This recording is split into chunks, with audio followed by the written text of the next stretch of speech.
ದಕ್ಷಿಣ ಕನ್ನಡ ಜಿಲ್ಲೆಯ ಬಂಟ್ವಾಳ ತಾಲೂಕಿನಲ್ಲಿರುವಂತಹ ಅಮ್ಮುಂಜೆ ಶ್ರೀ ವಿನಾಯಕ ಜನಾರ್ದನ ಸದಾಶಿವ ದೇವಸ್ಥಾನಕ್ಕೆ ಶತಶತಮಾನಗಳ ಇತಿಹಾಸವಿದೆ.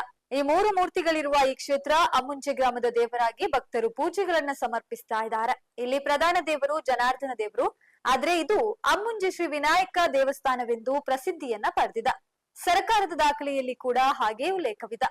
ಇದೀಗ ದೇವಸ್ಥಾನದ ಜೀರ್ಣೋದ್ಧಾರದ ಬಗ್ಗೆ ಆಡಳಿತ ಮಂಡಳಿಯು ನಿರ್ಧರಿಸಿ ಊರ ಸಮಸ್ತರನ್ನ ಒಟ್ಟು ಸೇರಿಸಿ ಭವ್ಯವಾದ ದೇವಸ್ಥಾನವನ್ನು ನಿರ್ಮಿಸಲು ಮುಂದಾಗಿದೆ.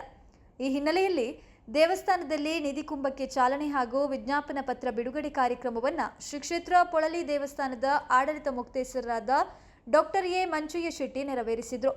ಈ ಸಂದರ್ಭದಲ್ಲಿ ಕ್ಷೇತ್ರದ ಅಧ್ಯಕ್ಷರಾದ ಅಮ್ಮುಂಜೆಗುತ್ತು ಸೋಮಶೇಖರ್ ಶೆಟ್ಟಿ, ಕ್ಷೇತ್ರದ ಆಡಳಿತ ಮುಕ್ತೇಸರರಾದ ನಾಗೇಶ್ ರಾವ್, ಸುದೇಶ್ ಕುಮಾರ್ ರೈ, ಉದ್ಯಮಿ ಉಮೇಶ್ ಸಾಲ್ಯಾನ್, ರಾಧಾಕೃಷ್ಣ ತಂತ್ರಿ ಪೊಳಲಿ, ಅರ್ಚಕ ಶಶಿಧರ್ ಭಟ್, ಚಂದ್ರಶೇಖರ್ ಭಂಡಾರಿ, ಜನಾರ್ದನ ಕನ್ಯಾಬೆಟ್ಟು, ವಿಜಯ್ ಸುವರ್ಣ, ಜನಾರ್ದನ ಅಮ್ಮುಂಜೆ ಸೇರಿದಂತೆ ಹಲವು ಮಂದಿ ಉಪಸ್ಥಿತರಿದ್ದರು.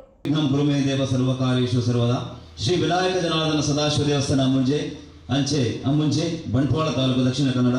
ವಿಜ್ಞಾಪನಾ ಪತ್ರ. ಶ್ರೀ ವಿನಾಯಕ ಜನಾರ್ದನ ಸದಾಶಿವ ದೇವಸ್ಥಾನ ಅಮ್ಮುಂಜೆ ಪರಶುರಾಮ ಸೃಷ್ಟಿಯ ಸಾಲಿತವು ಆನುವಂಶಿಕವಾಗಿ ಎಂಬ ಪುಸ್ತಕದಲ್ಲಿ ಉಲ್ಲೇಖಿಸಿದ್ದಾರೆ.